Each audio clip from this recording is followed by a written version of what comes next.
Okey, Assalamualaikum warahmatullahi wabarakatuh. Kita hari ini dalam mata pelajaran Pendidikan Islam tingkatan 1. Okey, tajuk kita masih lagi tajuk yang ke-26, iaitu keunggulan perjuangan Khulafa Ar-Rasyidin. Okey, kita fokus kepada Ali bin Abu Talib radhiyallahu anhu sebagai khalifah yang keempat. Okey, semua clear ke Ustaz cakap ni?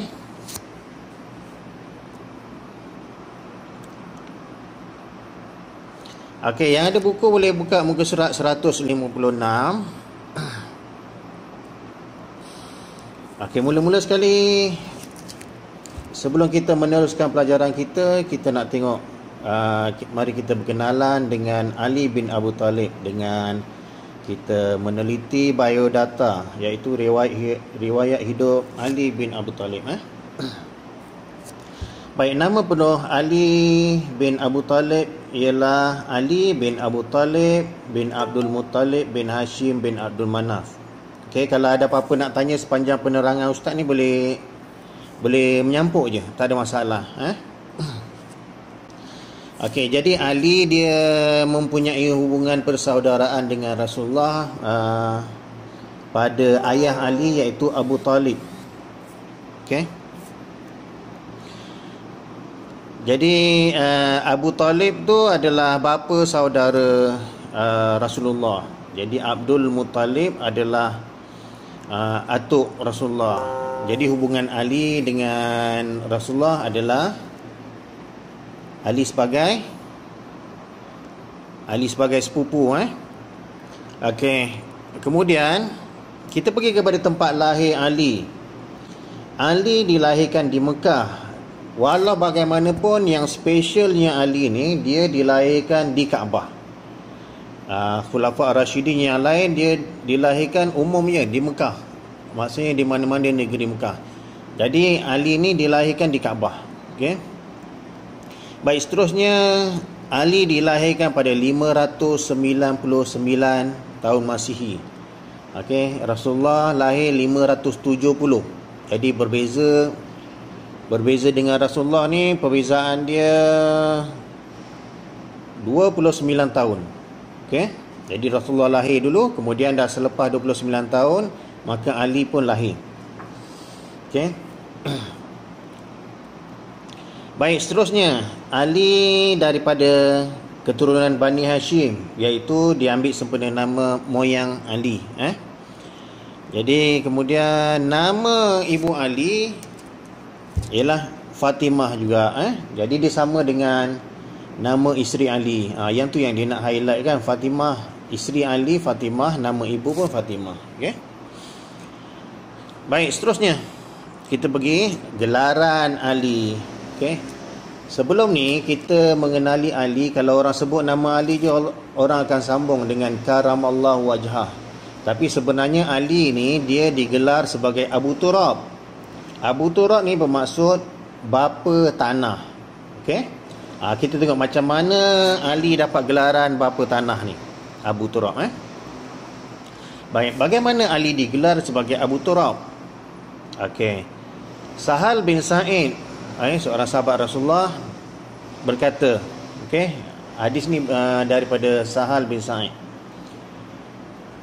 Sahal kata, tiada satu gelaran yang lebih disukai oleh Ali bin Abu Talib selain daripada gelaran Abu Turab. Okey, jadi gelaran ni Ali suka. Dia bila orang panggil dengan gelaran Abu Turab, dia seronok. Mesti ada satu peristiwa yang terjadi. Okey. Jadi pada suatu hari Rasulullah telah datang ke rumah Fatimah. Kemudian lalu didapati Ali ni tak ada kat rumah Fatimah ni.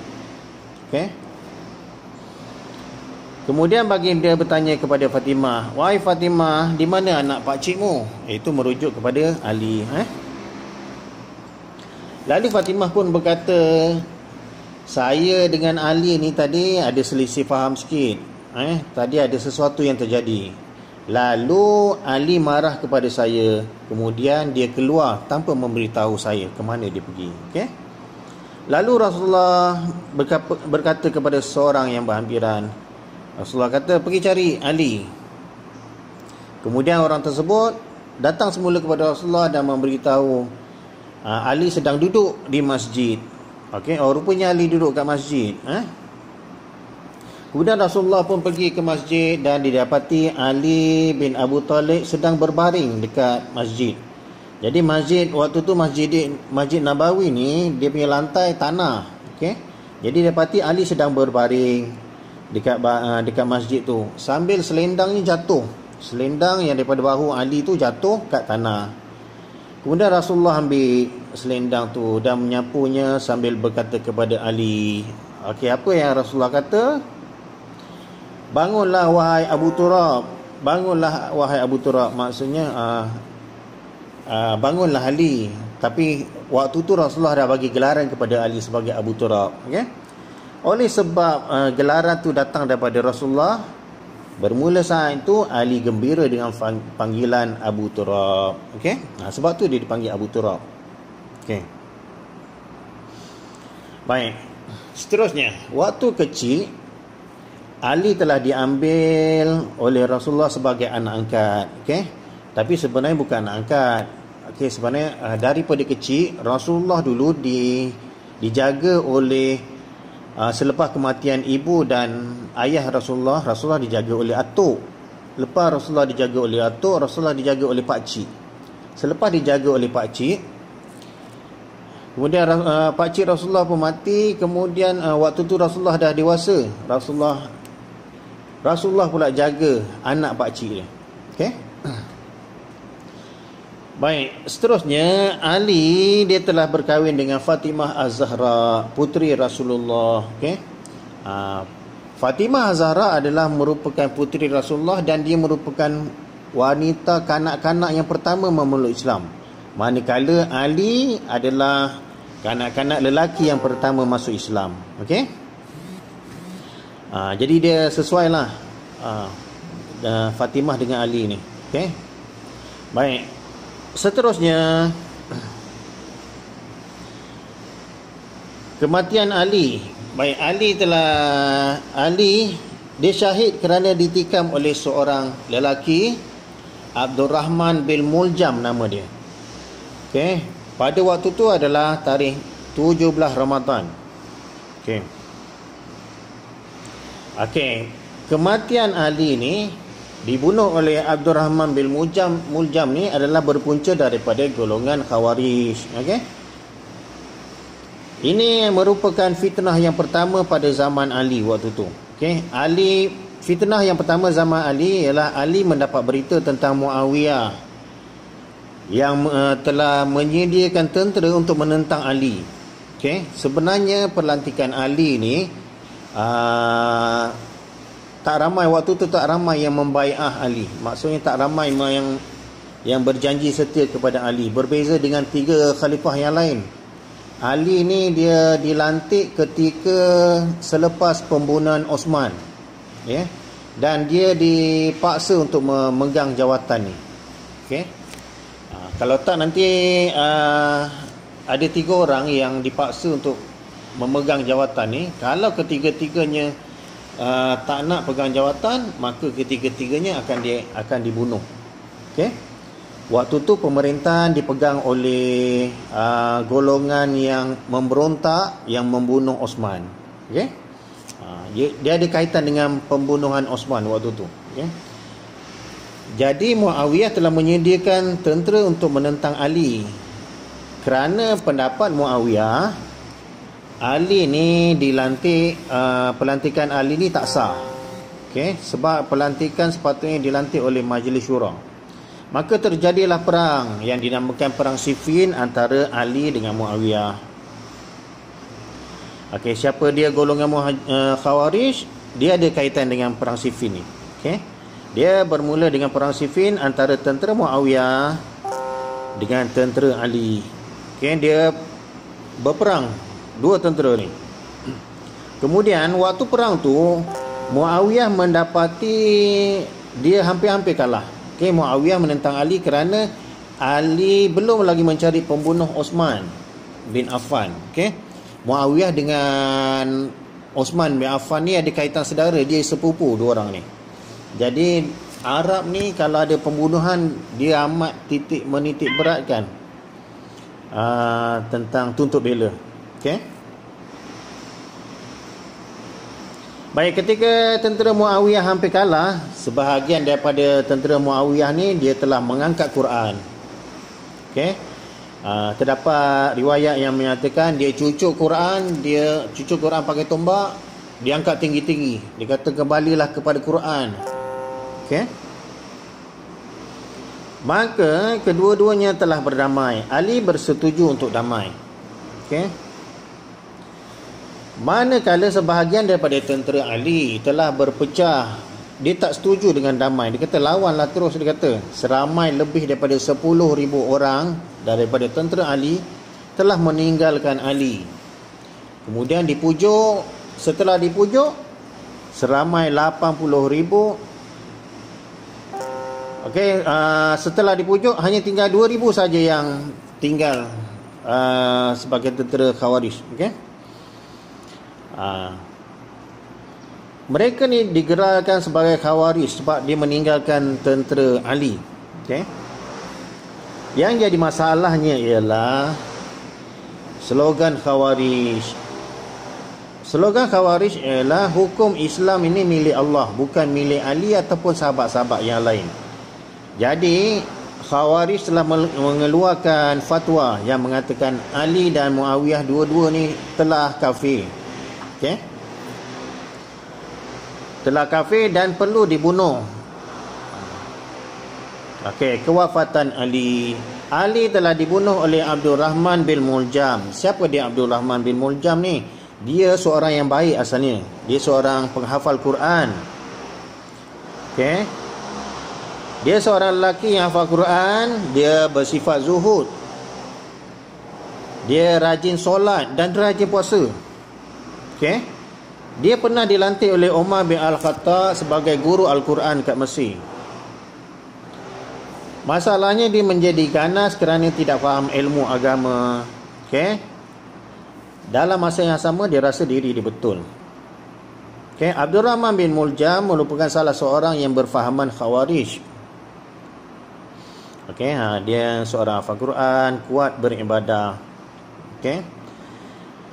Baik, kewafatan Ali bin Abu Talib dibunuh oleh Abdul Rahman bin Muljam. Okey. Menurut Abdul Rahman, Ali dituduh kafir kerana tidak menegakkan hukum Allah.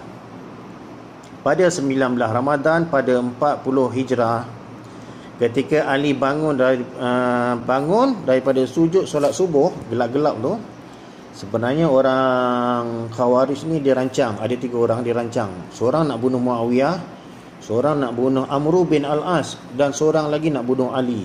Jadi Abdul Rahman ni dia ditugaskan untuk bunuh Ali. Waktu Ali dalam gelap-gelap tu, dia bangun dari sujud dia, Abdul Rahman telah menetak kepala Ali. Tetak kepala Ali ni sampai kena ke otak. Okey, pedang tu dilumur dengan racun.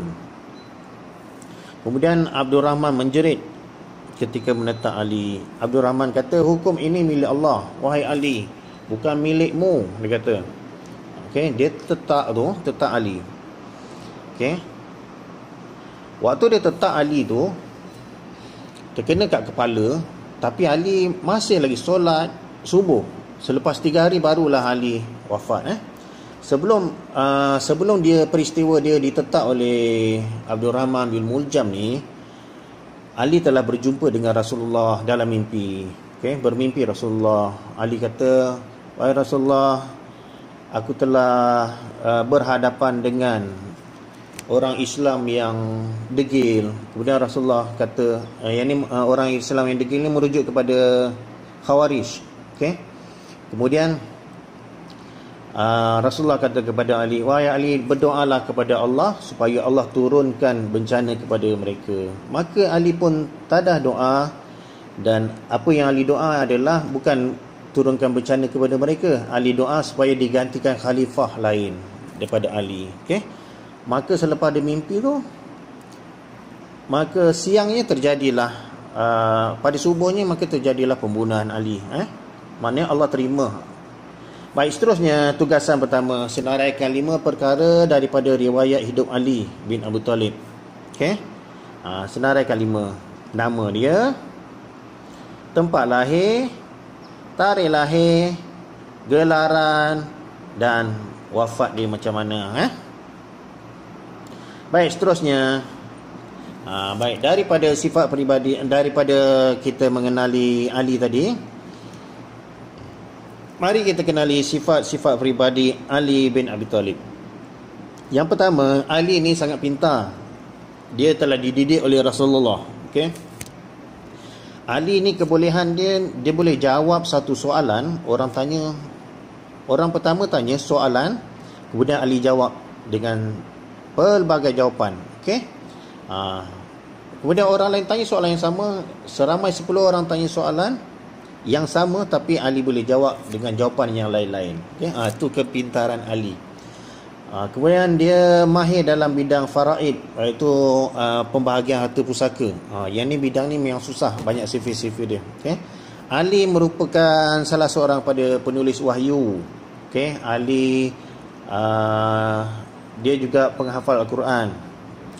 Dia mahir dari segi hukum-hukum syarak, dari segi bahasa, sastra, dia juga kuat ingatan. Okay. Ali juga sebagai penulis, termasuk dalam perjanjian Hudaibiyah tu, Ali sebagai penulis perjanjian tu. Baik, tugasan kedua, senaraikan 2 sifat peribadi Ali bin Abi Talib. Okey, cara jawapan dia. Okey, Ali ni terkenal sebagai apa? Sifat peribadi dia. Okey. Kemudian yang kedua, Ali mempunyai sifat apa? Okey. Baik, seterusnya kita tengok bagaimana Ali dilantik. Okey. Selepas pembunuhan Osman bin Affan di Madinah, okey, Madinah telah ditadbir oleh golongan pemberontak. Okey. Oleh kerana penduduk Madinah tidak menyukai pentadbiran golongan pemberontak ni, mereka minta Ammar bin Yasir melantik salah seorang daripada 3 orang ni, Ali bin Abi Talib, Zubair bin Al-Awwam dan Talha bin Ubaidillah.